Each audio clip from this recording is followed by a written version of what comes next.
हाँ तो मेरे प्यारे शेर और शेरनी, कैसे हो? आशा करता हूँ कि अच्छे ही होंगे। तो आज हम लोग फिर से मौजूद हैं एक नई क्लास के साथ, जिसमें क्लास 12 हिंदी गद्यखंड, ठीक है, कौन सा गद्यखंड का जो है हम लोग चैप्टर नंबर 1 पढ़ने वाले हैं, जिसका नाम क्या है तो भाई साहब, जिसका नाम है बातचीत। क्या नाम है? बातचीत। और वह जो है या यह चैप्टर जो है किसके द्वारा लिखा गया है तो भाई साहब बालकृष्ण भट्ट जी के द्वारा लिखा गया है। किसके द्वारा लिखा गया है? बालकृष्ण भट्ट जी के द्वारा लिखा गया है। अगर हम बात करें तो आज हम लोग इस क्लास में सिर्फ कवि परिचय के बारे में जानेंगे, ठीक है। किसके बारे में जानेंगे? कवि परिचय के बारे में जानेंगे। तो इससे पहले जो है आपको पता है कि काव्यखंड का जो है 1 से लेकर 6 चैप्टर तक, कितना 1 से लेकर 6, ये किताब जो है आपका कितने भाग में है? 2 भाग में बटा हुआ है, या 3 भाग में मान सकते हो, 3 भाग मान लो, ठीक है। इसमें पहला है गद्यखंड, दूसरा है काव्यखंड और तीसरा है सारांश, या ऐसे कुछ नाम है उसका, परिपूर्ति, परिपूर्ति नाम है, ठीक है। तो ये 3 भाग में बटा हुआ है। तो इसका एक भाग जो है काव्यखंड, ठीक है, जो कविता है उस कविता में 1 से लेकर 6 तक का हमने क्या किया है तो पूरे भाई साहब अच्छे तरीके से पहले हमने उसका कवि परिचय बताया, उसके बाद उस कविता का हमने अर्थ बताया, उसके बाद हमने उसका ऑब्जेक्टिव बताया और उसके बाद हमने उसका सब्जेक्टिव बताया। तो इस तरह से ऑब्जेक्टिव, सब्जेक्टिव, संपूर्ण अर्थ, कवि परिचय, इन सभी चीज़ों को देखते हुए हमने वहाँ से 1 से लेकर 6 तक का चैप्टर क्या किया, खत्म कर दिया है। तो अब हम लोग आए हैं इसमें भाई साहब गद्यखंड में आए हैं। और गद्यखंड का कौन सा चैप्टर? तो पहला चैप्टर, जो कि बालकृष्ण भट्ट जी के द्वारा लिखा गया है। और इस क्लास में अगर हम बात करें तो हम लोग देखने वाले हैं सिर्फ कवि परिचय के बारे में। किसके बारे में? कवि परिचय के बारे में, यानी बालकृष्ण भट्ट जी का जन्म कब हुआ, कहाँ पर हुआ, उन्होंने किन से शिक्षा ग्रहण किया, ठीक है, और उनका ये बातचीत लिखने का असल में क्या प्रावधान था, या क्यों लिखे थे, कैसे लिखे थे, क्या कहना चाहते हैं इस चैप्टर में, इन सभी चीज़ों के बारे में हम लोग जानने वाले हैं, ठीक है। तो आइए बिना किसी देरी के शुरू करते हैं। हमारा चैप्टर में अगर देखा जाए तो यहाँ पर आपको थोड़ा सा धुंधला दिख जाएगा, ठीक है। यही है कौन से भाई साहब? बालकृष्ण भट्ट जी हैं। कौन है? बालकृष्ण भट्ट जी। आज हम लोग इन्हीं के जीवनी के बारे में पढ़ने वाले हैं, ठीक है। तो आइए शुरू करते हैं। क्या है? बोल रहा है कि बालकृष्ण भट्ट जी का जन्म 23 जून 1884 ईस्वी में हुआ था। क्वेश्चन पूछेगा, बताइए बालकृष्ण भट्ट जी का जन्म कब हुआ, तो क्या बताइएगा? 1844 ईस्वी में। आगे है निधन, इनका निधन कब हुआ? तो 20 जुलाई 1914 ईस्वी में। बालकृष्ण भट्ट जी का निधन कब हुआ? 20 जुलाई 1914 ईस्वी में। निवास स्थान कहाँ था? तो इनका निवास स्थान इलाहाबाद उत्तर प्रदेश था। कहाँ था? इलाहाबाद उत्तर प्रदेश था। आगे है कि माता पिता यानी माता का नाम जो है पार्वती देवी एवं बेनी प्रसाद भट्ट। पिताजी का नाम क्या था? बेनी प्रसाद भट्ट। क्वेश्चन पूछेगा कि बालकृष्ण भट्ट के माता का नाम है, क्या बताइएगा? पार्वती देवी, एवं पिता का नाम बेनीपुरी भट्ट। क्या नाम है? बेनीपुरी भट्ट। आगे है पिता एक व्यापारी थे और माता एक सुसंस्कृत महिला, जिन्होंने बालकृष्ण भट्ट के मन में अध्ययन की रुचि एवं लालसा जगाई थी। यानी ये जो है इनकी माता सुसंस्कृत महिला थी, जिन्होंने अध्ययन में इनकी जो है रुचि और लालसा को क्या किया? बढ़ाया था, ठीक है। आगे है कि शिक्षा प्रारंभिक में संस्कृत का अध्ययन और 1867 में प्रयाग में मिशन स्कूल में एंट्रेंस की परीक्षा दी थी। सबसे शुरू में ये जो है संस्कृत ज़्यादा अधिकतर संस्कृत का ही अध्ययन करते थे। और कहाँ पर? तो 1867 में प्रयागराज में जो है मिशन स्कूल में एंट्रेंस की क्या किए थे? एग्ज़ाम दिए थे। क्या किए थे? एग्ज़ाम दिए थे। आगे है कि वृत्ति क्या थी? तो 1869 से 1875 तक प्रयाग के मिशन स्कूल में अध्यापन। 1885 में प्रयाग के CAB स्कूल में संस्कृत का अध्ययन।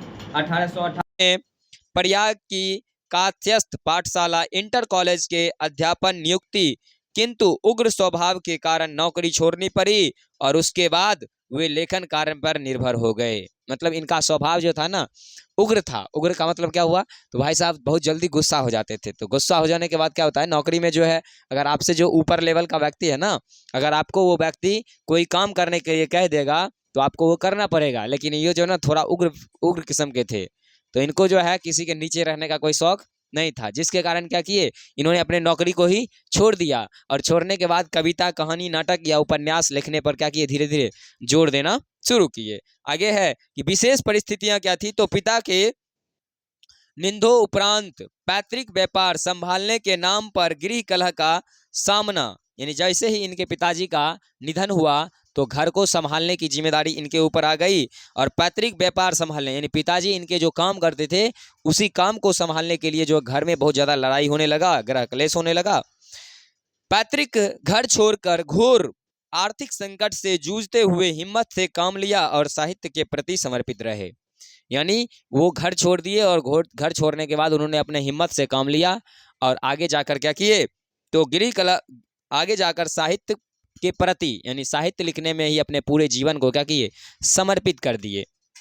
आगे क्या है सुनिएगा, बोल रहा है कि रचनात्मक सक्रिय क्या था, तो भरतेंदु हरिश्चंद्र की प्रेरणा से हिंदू विद्वनी सभा प्रयाग और ओर से 1877 में हिंदी प्रदीप नामक मानसिक पत्र निकालना प्रारंभ किया। इससे वे 33 वर्ष तक चलाते रहे। इसमें नियमित रूप से सामाजिक, साहित्य, नैतिक, राजनीतिक विषय पर निबंध लिखते रहे। ठीक है, किस किस पे, तो सामाजिक, साहित्य, नैतिक और राजनीतिक पर क्या करते थे, हमेशा निबंध लिखते थे। आगे है 1881 में वेदों की युक्तिपूर्ण समीक्षा की। 1886 में लाला श्रीनिवास दास के संयोगिकता स्वयंवर की कठोर आलोचना की। जीवन के अंतिम दिनों में हिंदी शब्दकोश के संपादन के लिए श्याम सुंदर दास द्वारा काशी आमंत्रित, किंतु अच्छा व्यवहार न होने पर अलग हो गए। ठीक है, यानी इनको काशी में बुलाया गया था लेकिन अच्छा व्यवहार नहीं होने के कारण ये क्या हो गए, वहाँ से अलग हो गए। आगे है कि इनका रचना क्या है, तो उपन्यास लिखे हैं, रहस्य कथा, नूतन ब्रह्मचारी, 100 अनाज एक सुजान, गुप्त बैरी, रसातल यात्रा, उचित दीक्षा, हमारी घड़ी, सद्भाव का अभाव। नाटक है पद्मावती, कृता, नूजिय, बेबी संघार, शिशुपाल, वध, नल, दमयंती एवं दमयंती स्वयंवर, शिक्षादान, चंद्रसेन सीता, वनवास, पितित, पंचम मेघानंद, वध, कट्टर सूम की एक नकल, बृहनला, इंग्लैंडेश्वरी और भारत जननी, भारतवर्ष और कली, दो दूरदेशी, एक रोग और एक वैद, रेल, विकट खेल, बाल विवाह इत्यादि। ये सब जो है इनके द्वारा लिखा गया क्या है, उपन्यास है। क्या है, उपन्यास है। आगे सुनिएगा, आगे क्या है, तो प्रहन, जैसे काम का वैसा परिणय, नई रोशनी का विष, आचार विडंबना इत्यादि। इनका निबंध क्या है, तो 1000 के आसपास निबंध हैं, जिनमें से 100 से ऊपर बहुत महत्वपूर्ण भट्ट निबंधमाला नाम से 2 खंडों में एक संग्रह प्रकाशित है। मतलब 1000 से भी ज़्यादा निबंध हैं, लेकिन उसमें से प्रसिद्ध या आप समझो कि सबसे अच्छा यानी लोगों को पसंद करने वाला जो है उसमें कितना है, 100 से ऊपर है। ठीक है, 100 से ऊपर निबंध जो है लोग इनका पसंद करते हैं। आगे क्या है, तो बालकृष्ण भट्ट आधुनिक हिंदी गद्य के आदि निर्माताओं और उपन्यास रचनाकारों में से एक है। वे भरतेंदु युग के प्रमुख साहित्यकारों में से हैं। वे हिंदी के प्रारंभिक युग के प्रमुख एवं और महान पत्रकार, निबंधकार तथा हिंदी की आधुनिक आलोचनाओं के प्रवर्तक में अग्रणी हैं। उन्होंने आधुनिक हिंदी साहित्य को अपने प्रतिभाशाली जनधर्मी व्यक्तित्व और लेखन से एक नवीन धरातल, नवीन दिशा और नया रूप, रंग और मानस दिया। निश्चय ही इस महान महत्तर युगांतरकारी कार्य में वे एकाकी नहीं रहे थे। स्वयं भरतेंदु हरिश्चंद्र, नारायण मिश्र, प्रेमघन, राधाचरण गोस्वामी जैसे अनेक महान साहित्य उनके साथ थे, किंतु एक समस्त स्थापना मान्यता है कि वे अपने युग के सर्वाधिक सक्रिय, मुख्य और प्रदीक समय तक सुदृढ़ निष्ठा के साथ तेजस्वी लेखन द्वारा साहित्य सेवा करते रहने वाले समर्पित साहित्य थे। बालकृष्ण भट्ट भरतेंदु युग के 2-3 प्रमुख साहित्य के एक जिनके अनवरत लेख से भारतेंदु युग का रचनात्मक युग व्यक्तित्व निर्मित हुआ तथा आगे के द्वेष युग का मूलाधार निर्मित हुआ। कहने का मतलब ये हुआ कि ये जो है ना, जब एक साथ लिखना शुरू किए तो इनकी कविताओं को देखते हुए या इन्हीं से सभी प्रेरित होकर एक तरह से क्या हुआ, तो एक द्विवेदी युग का मूलाधार निर्मित हो गया। ठीक है, द्विवेदी युग का क्या हो गया, एक मूलाधार निर्मित हो गया और उसी पर सभी लोग जो है लिखना धीरे धीरे शुरू कर दिए थे। आगे है कि किधर गया भैया, हाँ, साहित्य केवल कल्पना विशाल विलास और मनोरंजन की वस्तु नहीं है, अपितु वह जन समूह के चित्त के विकास का संवाहन और जन संस्कृत के विकास प्रवाह का मूर्तिवाड्यमय उपादान है, जो गहन लोक संवृत्ति से उपजता है और दिशा पाता है। यह बोधपूर्ण प्रावधान मान्यता भारतेंदु युग के साहित्य से बनती है और इसके दृष्टाओं में बालकृष्ण भट्ट प्रमुख हैं। आधुनिक हिंदी नव जागरण और राष्ट्रीय आंदोलन के दौर में नए सिरे से अपनी भाषा और साहित्य की मौलिक लोकवादी प्रकृति एवं जातीय निष्ठा की पहचान करते हुए तदनुरूपी दिशा और प्रवाह देने का कार्य जिन महान लेखकों ने अपनी रचनात्मक गतिविधियों द्वारा संपन्न किया, उनमें से भट्ट जी विशेष रूप से स्मरणीय हैं। बालकृष्ण भट्ट गद्यकार थे। अपनी अभिरुचि, मानस और प्रतिभा से परिवेश और यथार्थ से संपूर्ण और रसोकार रखने वाले लेखक पत्रकार।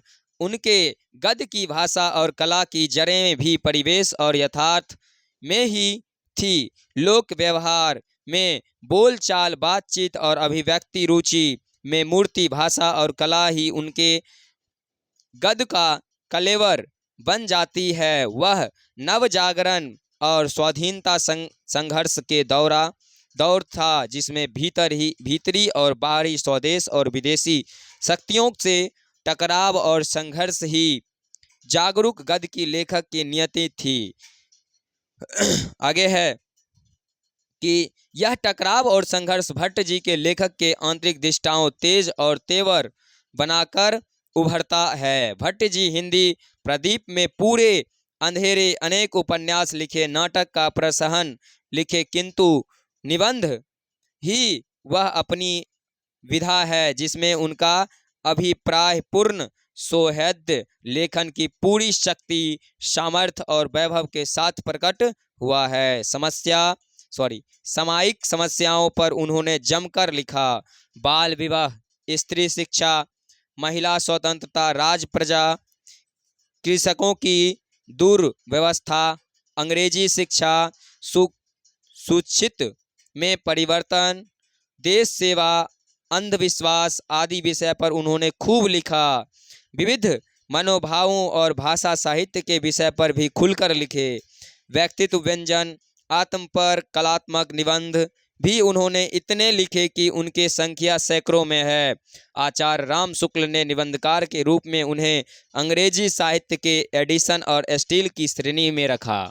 यानी ये इतने चीज़ लिख दिए थे, इतने सब्जेक्ट के बारे में लिखे थे कि आचार्य कौन, राम शुक्ल भद्र ने इन्हें जिस तरह से अंग्रेजी का दो कवि थे एडिशन और स्टील, ठीक उसी के श्रेणी में जो है ना इनको भी लेकर क्या किया, रख दिया गया कि भाई साहब आप जो है ना एडिशन और स्टील के जैसे ही कहानी लिखते हो और हजारों करोड़ों में लिखते हो, और उनके जैसे ही क्या है, आप में भी बलबूता है लिखने का, आप भी लिखते हो उस तरह से। ठीक है, आगे सुनिएगा क्या है कि यहाँ पर जो बात हम इसमें पढ़ने वाले हैं, किसमें, कवि बातचीत के जो निबंध है इसमें हम लोग जो पढ़ेंगे उसके बारे में है कि यहाँ प्रस्तुत बातचीत शीर्षक निबंध एवं निबंधकार व्यक्तित्व पर निबंध कला के साथ साथ भाषा शैली का भी प्रतिनिधित्व करता है। कहने का मतलब ये हुआ कि हम लोग जो ये चैप्टर पढ़ने वाले हैं इसमें असल में इन्होंने बताया है कि बातचीत असल में क्या होता है। जब दो लोग आपस में बातचीत करते हैं तो क्या होता है, उसी दो में जब कोई एक तीसरा शामिल हो जाता है तो कैसे बात होता है,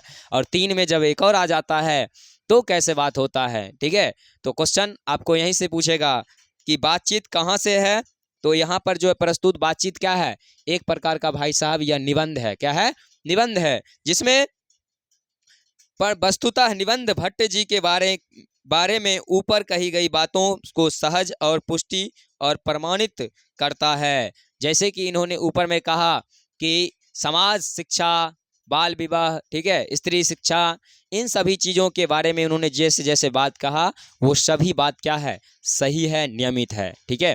इसके अलावे अगर हम बात करें तो इन्होंने इस बातचीत के दौरान क्या क्या लोगों के मन में चलता है उन चीज़ों को भी दर्शाया है, ठीक है।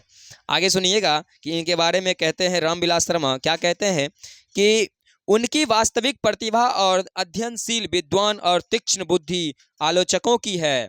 उन्होंने आधुनिक हिंदी आलोचना का जन्मदाता कहना अनुचित ना होगा।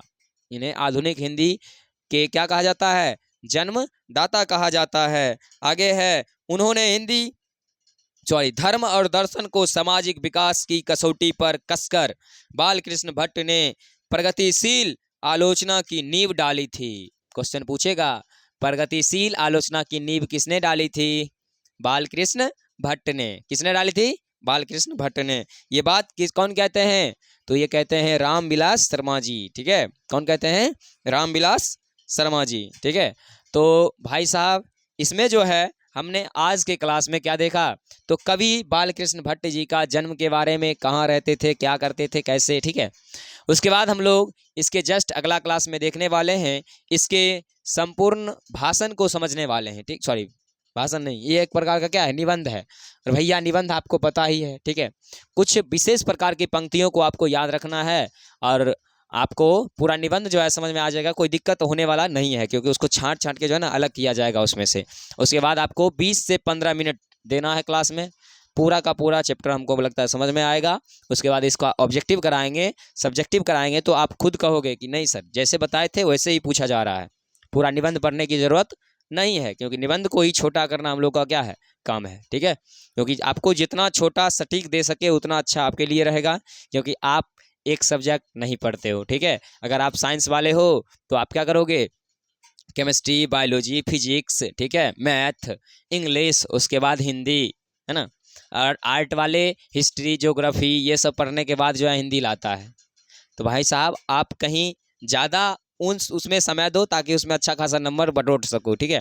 हिंदी एक लैंग्वेज है और हम कहते हैं कि अगर आप ध्यान से पढ़ोगे ना, सही से अगर पढ़ोगे तो आराम से अच्छा स्कोर कर सकते हो हिंदी में, ठीक है। तो आज के लिए इतना ही रहने दीजिए, देखेंगे विशेष अगले क्लास में, तब तक के लिए जय हिंद।